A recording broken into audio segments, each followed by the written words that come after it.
Hello, everyone, and thanks for joining us this afternoon for the University of Regina's 2024 Alumni Effect Virtual Speaker Series. My name is Jason Demers, and I'm the current head of the Department of English at the University of Regina. Before I introduce our speaker, I'd like to acknowledge that the University of Regina is situated on the territories of the Nehiyawak, the Anishinaabeg, Dakota, Lakota, and Nakota, and the homeland of the Métis Michif Nation. The University of Regina is on Treaty 4 lands with a presence in Treaty 6. The University of Regina's Alumni Engagement Department is pleased to be able to offer the Alumni Effect Speaker Series virtually. This is my first time hosting a lecture in this series, and I hope your time with us today inspires you to return to future sessions. I'd like to point out that these sessions are being recorded and will be posted on the U of R alumni website so that you can watch the presentations again, or you can share them with your friends and family. You'll see the link to the alumni website in the chat if you'd like to access the video later. And now it's my great pleasure to introduce our speaker, Bevann Fox. Bevann, thanks for joining us. Bevann Fox is Cree Saulteaux from Treaty 4 territory. She's a member of Pasqua First Nation, originally from Piapot First Nation. In 2012, she received her Bachelor of Arts in Arts and Culture, and in 2018, her Master's in Administration and Leadership from the University of Regina. In 2014, she was honored with the YWCA Women of Distinction Award, Arts, Culture, and Heritage. And in 2022, she was the recipient of the Queen Elizabeth II Platinum Jubilee Medal. She's the founder, community producer, and co-host of Access TV's The Four. Her 2020 book, Genocidal Love, won an Indigenous Voices Award and a Saskatchewan Book Award. Following her presentation, we'll have about 15 minutes for a Q&A session. We invite you to submit questions for Bevann in the chat, and I'll read them to her following our discussion. You're welcome to leave your cameras on for the duration of the event, but please note that your microphone will remain muted until the end of the presentation. If you'd like to ask a question live at the end of the presentation, use the raise hand function at the top of your screen. And now I'm going to turn the floor over to Bevann Fox. Welcome, Bevann. Thank you. Thank you. It's an honor to be here with you. And hopefully you can hear me, everyone. Hear me loud, clearly. I am just coming off a serious head cold. I've been ill for a while with this coughing, so I may cough here and there. What can I say? That was a wonderful introduction of me, and I thank you very much. And what I really love too is that photo you used of me in promoting this event. So I thank you for that. So with I guess with starting, just a little bit more background about myself. Like I said, it's an honor to be here with you all, and I just want to show this ribbon. I mean, just beaded. It's an orange shirt beaded by one of my young relatives from Piapot Nation, where I was raised by my grandparents, where I'm originally from. And it has the Piapot Nation logo in the center. It's a really beautiful, you can't really see it well on the video, but in person, it just like brightens up.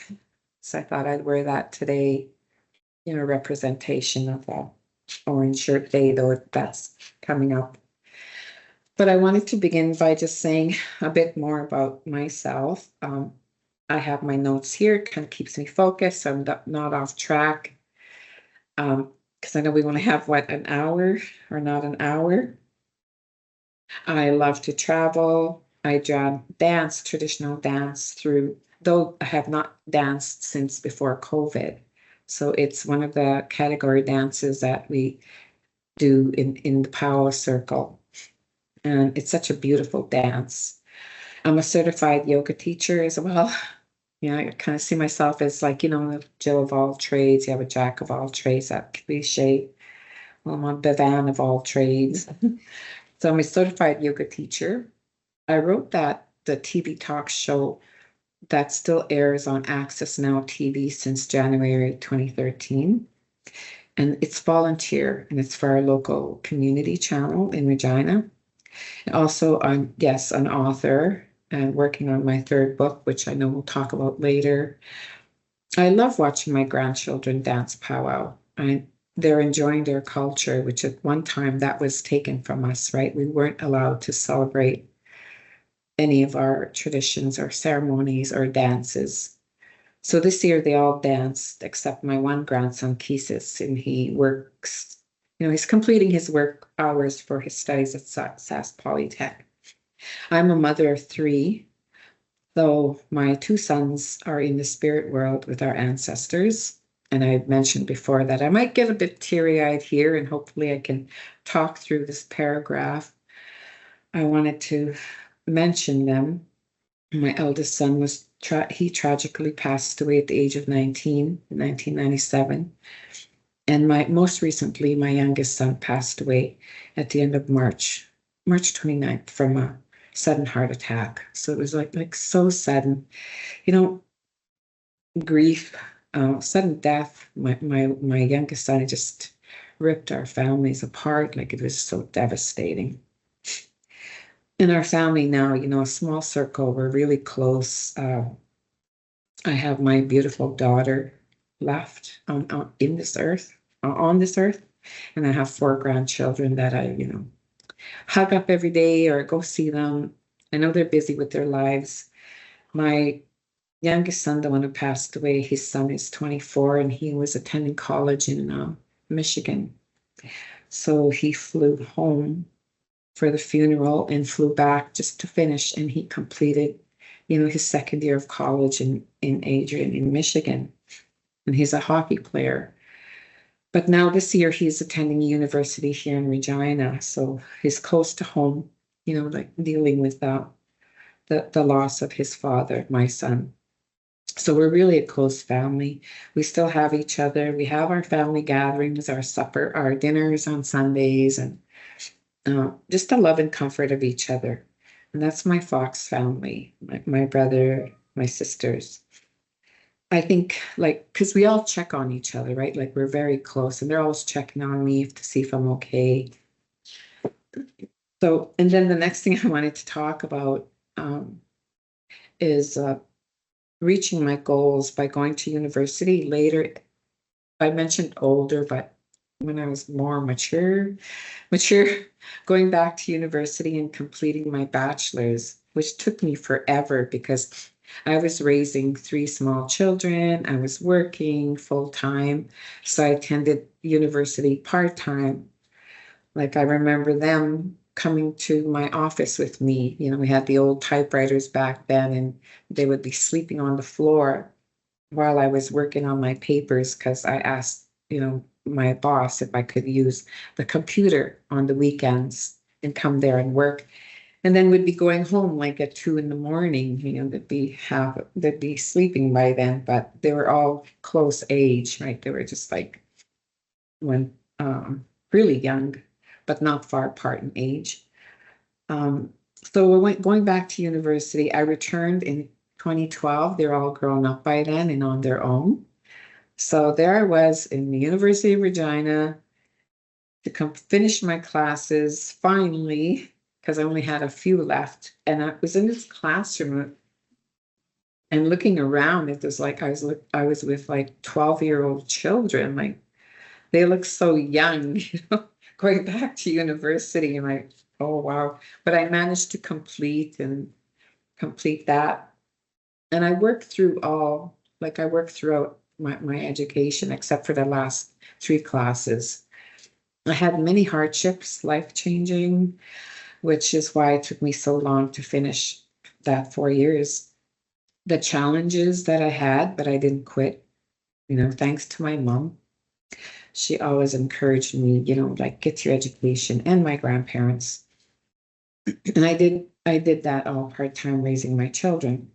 My 7-year-old, in fact, well, now he's 20. At the time, he would give me his stuffy. The stuffies were popular back then.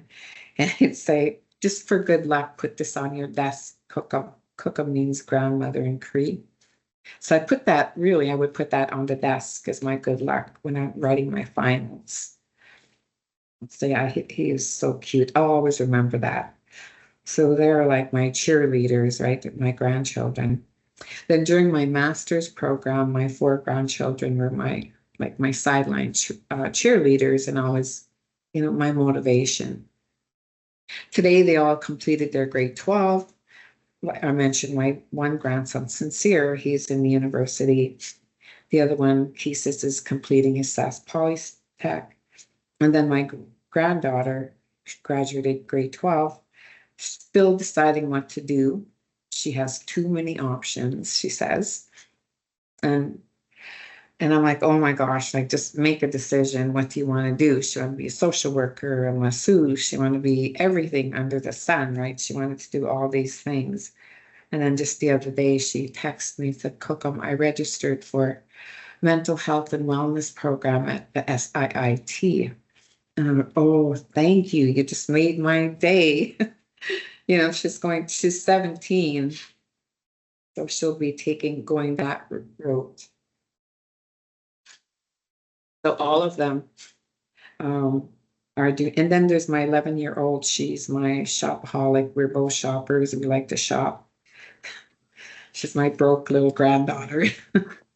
So we spend a lot of time together. She's 11. And yeah, she's the one that she's also in jiu-jitsu.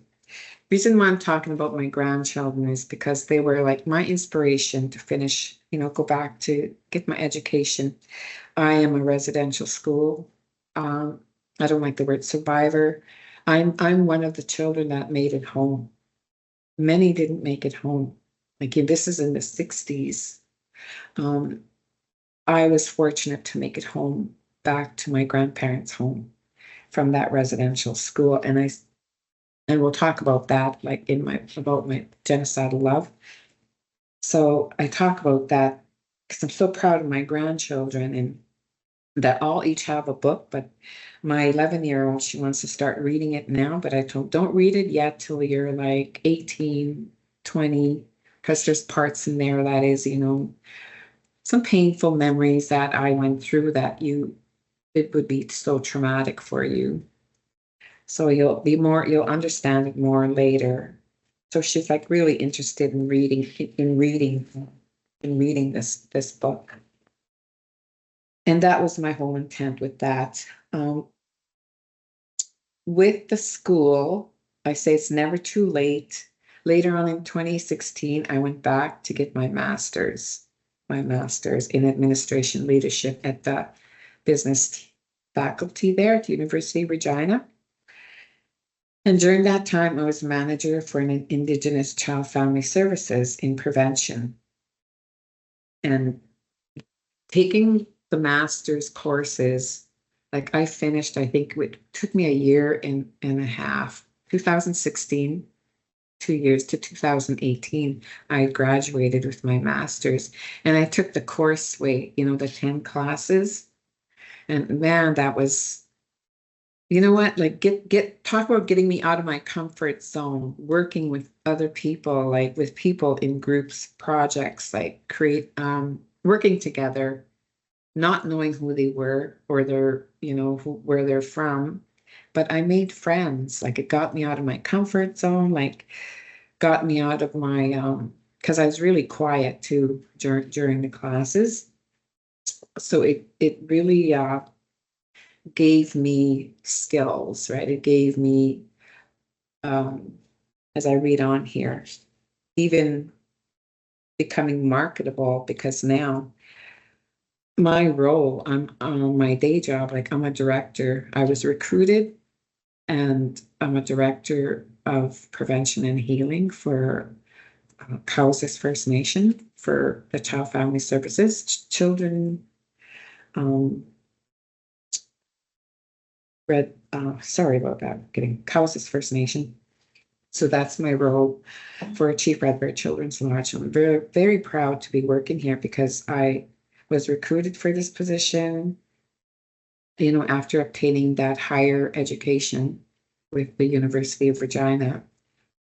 And I am, like, I never thought that I'd become marketable, right? Like being sought out because of my skills, because of my knowledge, because of my education. And that's thanks to the University of Regina.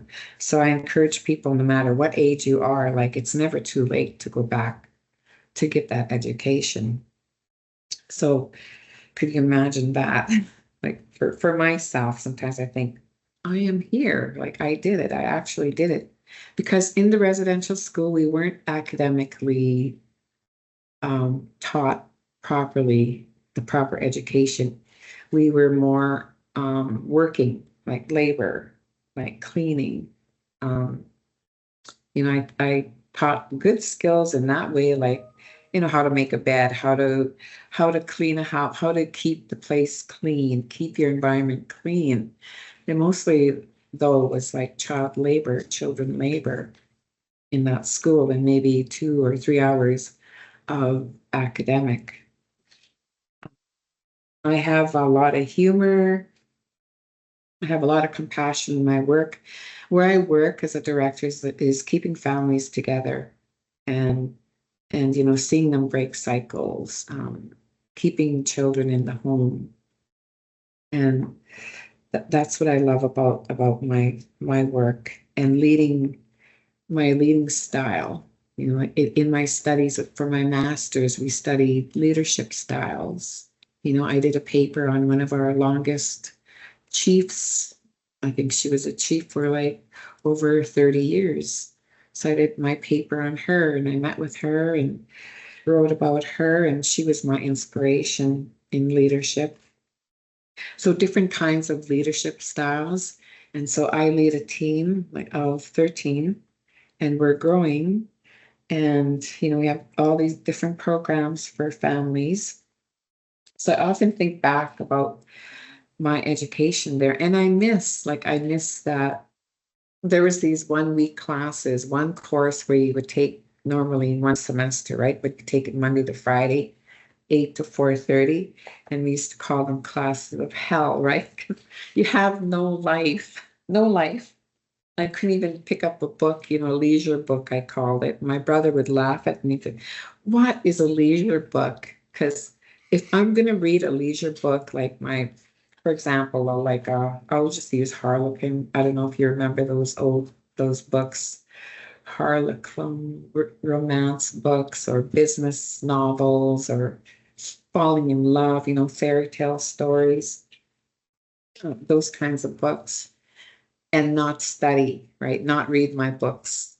So I could not even do any of my reading or writing, is just because my life was just consumed with, you know, papers and meetings with other students, you know, where teams put together to create a project, to finish a paper, to study. It was actually like hands-on, like real issues.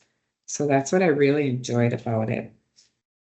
So yeah, the classes of hell were very beneficial in helping to get my master's in the end. And when we graduated, oh, that Connexus Art Center, it was just a wonderful feeling. What else? Oh yeah, and there was the online courses too. So it's much easier today to go to school and work because you have online, you have weekends, you have evenings, you have those week classes for 1 week in that faculty anyway, the one that I picked for administration leadership.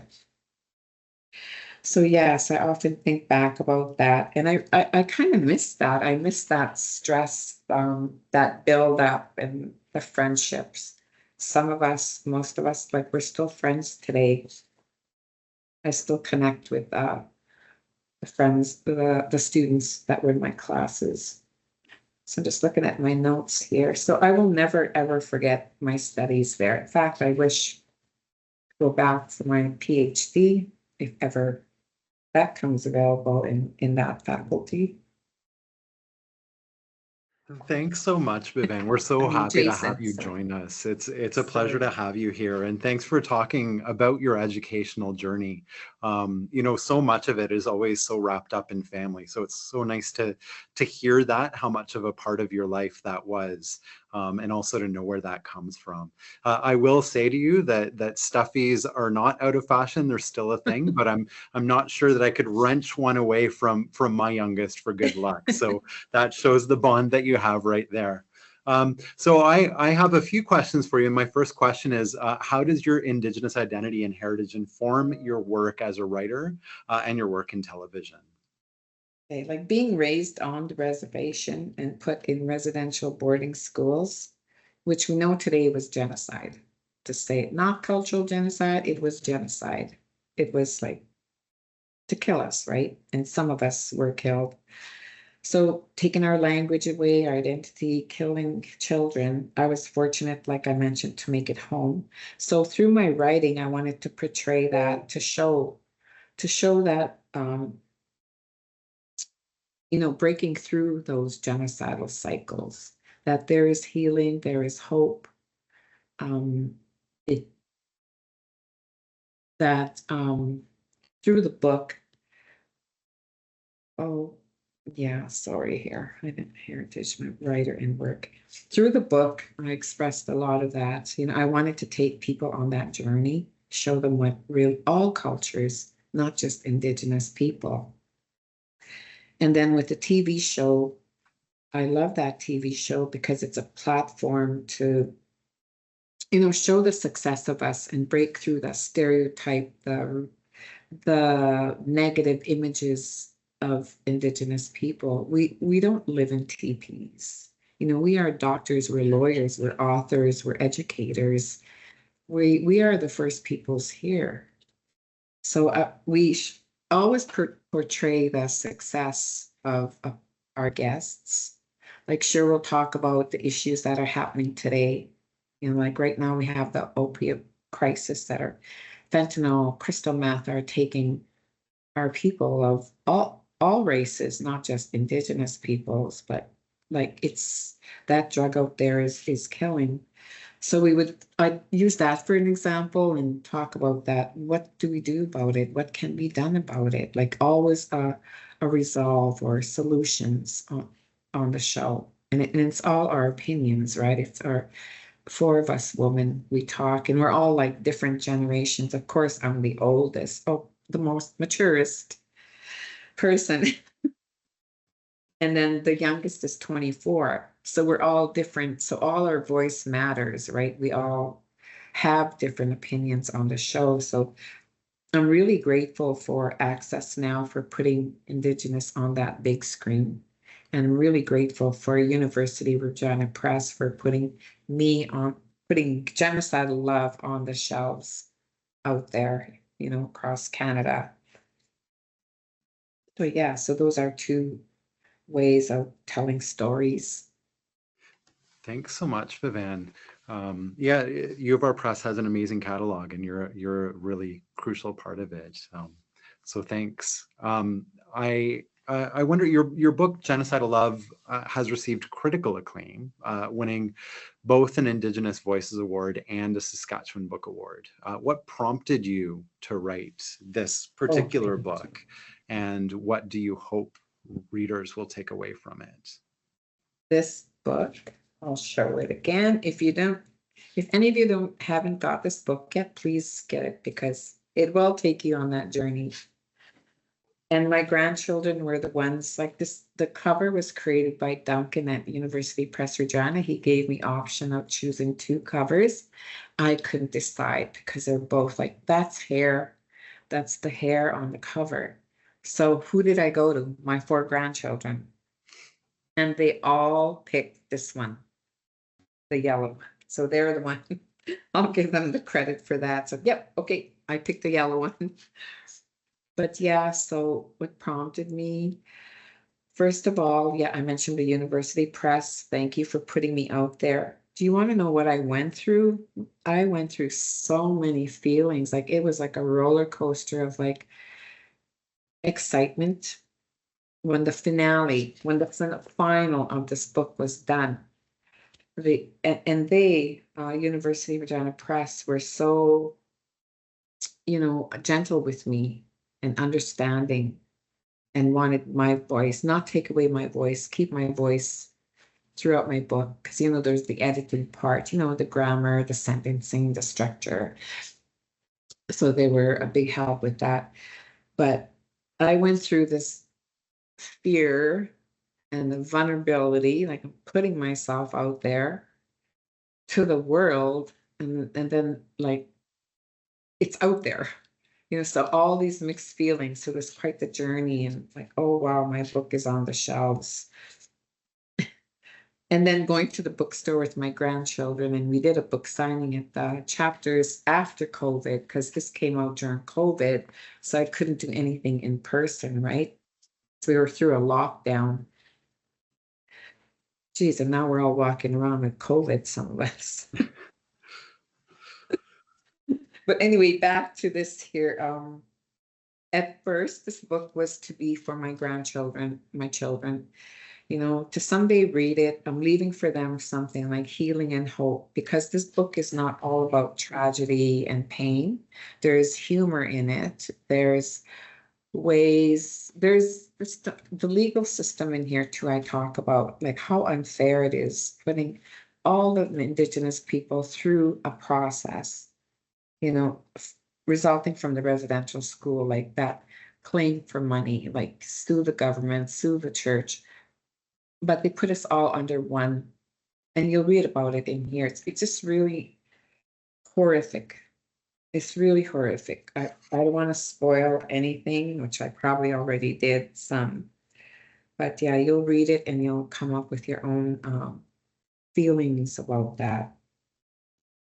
And what was the other one? Oh yeah, to take for everyone to take them on that journey, create that awareness, education, about what really happened, and hope. Yeah, hope for people. Thanks, Bevann. It's a really important book and a courageous book. And I'd echo your encouragement that people should go out and get it and read it. Mm-hmm.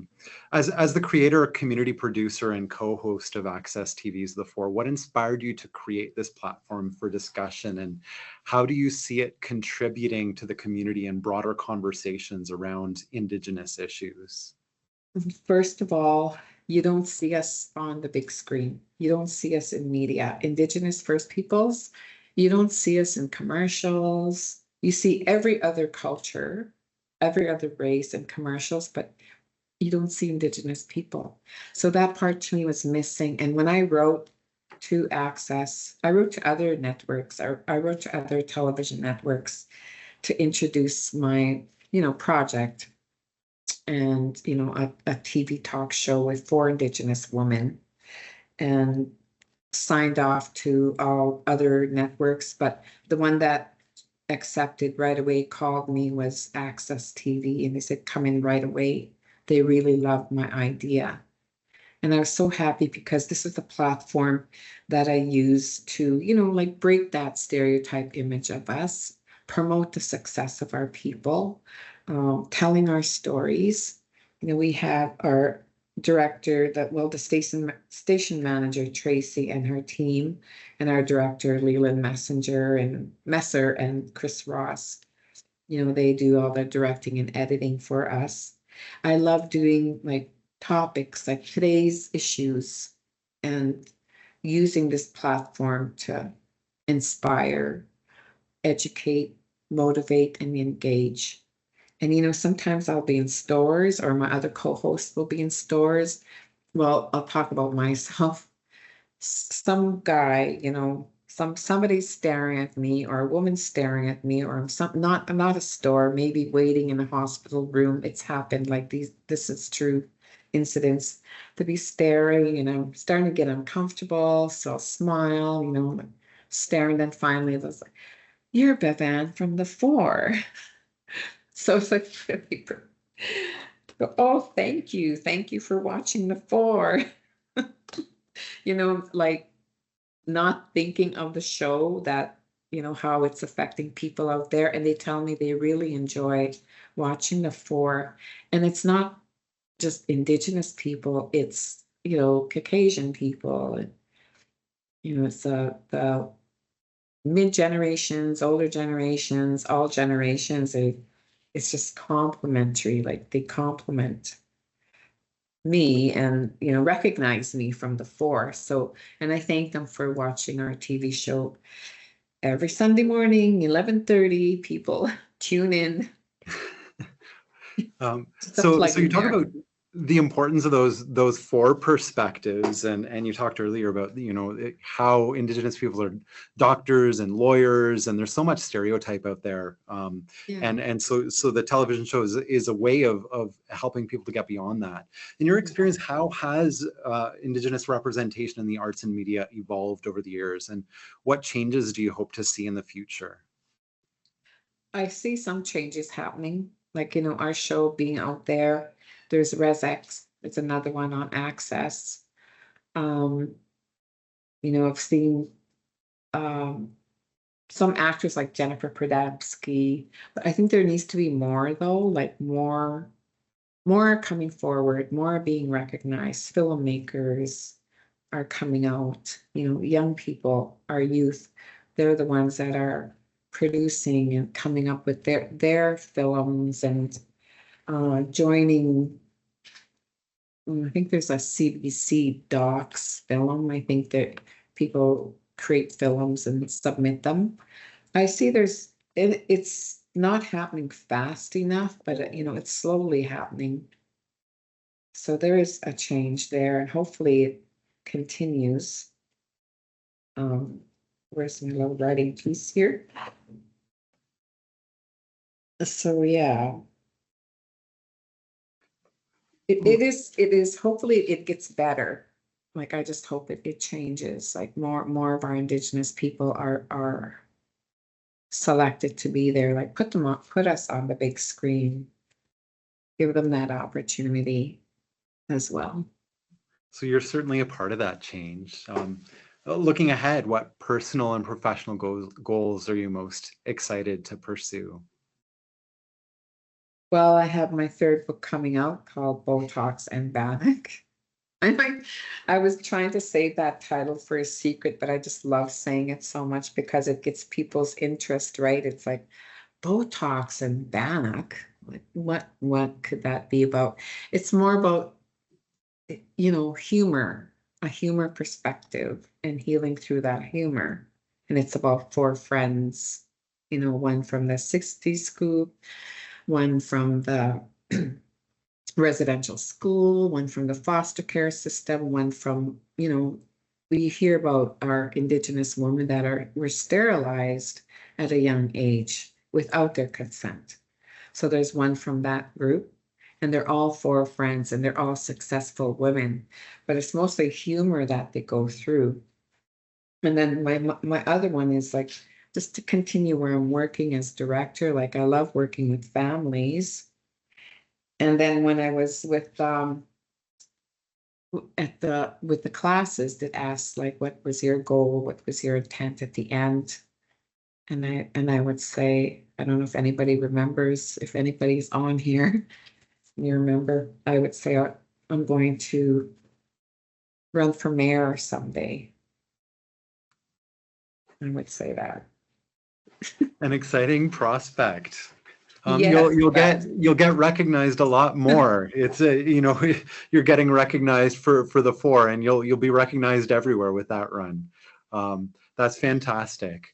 Well, something to look forward to. Thanks, Bevann. I really appreciate the insight you've given us into your creative process, and for providing us with some context about where your writing is situated, where you're from, where your work comes from, what it's responding to, and where your journey is taking you. I'm going to turn to the audience now to continue the Q&A. I'm going to check the chat function here. Sure. And I'll see if there's any questions. There's some mad respect for you for your post-secondary path, and also some condolences as well for your losses. If anybody wants to ask a question live as well, you can do that by using the raise hand function, or you can, oh, and I see somebody here, there's a Sheila. So you can go ahead, Sheila McFarland. Sorry. Oh no. Thank you. Hi. Hi. Everyone can hear me okay? Yes. Okay, great. Wonderful talk so far. Thanks so much. You're actually the first author that I've heard talk on a webinar where I could ask a question. So this one's come up for me is in terms of the just getting the writing for a book, how did you, like me, I come from sort of like a perfectionist type. I like to call myself a recovered perfectionist. And so just looking at how you dealt with that. Did you have good editors? Did you have to put aside your own feelings of perfectionism? Are you not a recovering perfectionist like myself? I'm just curious about the logistics of how that was. It must have been an amazing process for you to publish a book. The first one I self-published, and I went over it and over it. You know, perfectionism, I'm going over and over. Should I do this? I self-published that one called Abstract Love. And then this is how Genocidal Love was formed. And then going through it with the editors, with University Press, it was going page to page, word to word, right? And again, perfection, like me too. Like I had deadlines with them. Sarah Harvey was an excellent editor that the University Press found to work with me. So we worked through the book. And with the staff from University Press, they're very caring and patient and understanding, like I said, because there's parts in here that they didn't understand too and would review it. And for me, it was a lot of going back to and reliving some of the horrific parts in here and the healing parts as well. So it was very. And you talk about perfection. Like I will go through over and over. Like the third one now, like I should have let it go long ago. Like let it go to an editing team or to a publisher. But no, I'm still going through it again and again. I'm like, oh, I'm going through it one more time. I'm going through it again as a writer. You know, like I find time. This morning early, I was going through parts of it again. Oh my God. I'm going to go through this again, like parts of it. So Sheila, does that? Yeah, I can totally appreciate that. That answered my question. Thank you. You get close to your writing, like you become so personal with it. Yeah, I can imagine and I can't imagine. Yeah, thank you. Mm-hmm. Thanks so much, Sheila. Looking at the time, we're actually coming up to the end of our time. So I really want to thank you for the generosity of your responses and for sharing your story and your time with us today. Thanks to everybody for joining us today and for contributing to the conversation as well. As I said at the beginning, a video recording of today's Alumni Effect will be posted on the alumni section of the website, of the alumni website. A link to the website can be found in the chat, I believe. Feel free to share the link with your family and friends. It's not just for those of us who are in here today. Also, don't forget to check the University of Regina website and the alumni social media channels for information about upcoming events in the series and more events as well. The next Alumni Effect event will be on October 22nd. It's a hybrid lunch and learn panel hosted at Dark Hall. The topic for the panel is Co-op Through the Decades, and we're going to explore the stories of co-op program alumni and how they've used their experiences to further their careers. So stay tuned for more details to come on the alumni website. Until then, take care and thanks for tuning in.